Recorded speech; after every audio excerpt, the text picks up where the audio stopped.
Assalamualaikum sahabat pengas kita apa khabar? Tak ada dikasihkan saja ini buat ibu kita yang sering melindungi kita, yang pernah lelah melahirkan kita, membesarkan kita, dan kita telah berada dalam keadaan seperti ini. Ibu, di telapak tanganmu ada doa yang tidak pernah putus mengiringi langkah kami sejak mula mengenal dunia. Ibu, senyummu adalah teduhan tempat kami berteduh dari ribut hidup yang datang tanpa salam. Dalam diammu tersimpan sabar, dalam lelahmu terselip kasih yang tidak pernah menuntut batas.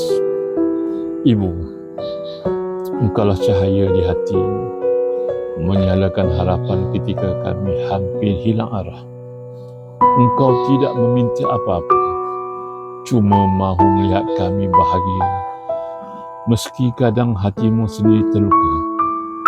Ibu, pada sujudmu terangkat segala resah kami, pada nasihatmu terbentang jalan menuju dewasa.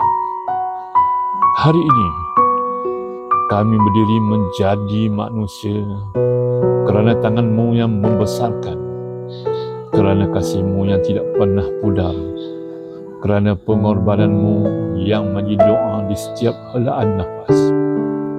Ibu, tiang kasih dalam kehidupan, hadiah Tuhan paling agung. Selamanya kami menyayangimu lebih dari apa yang mampu ditulis oleh kata-kata.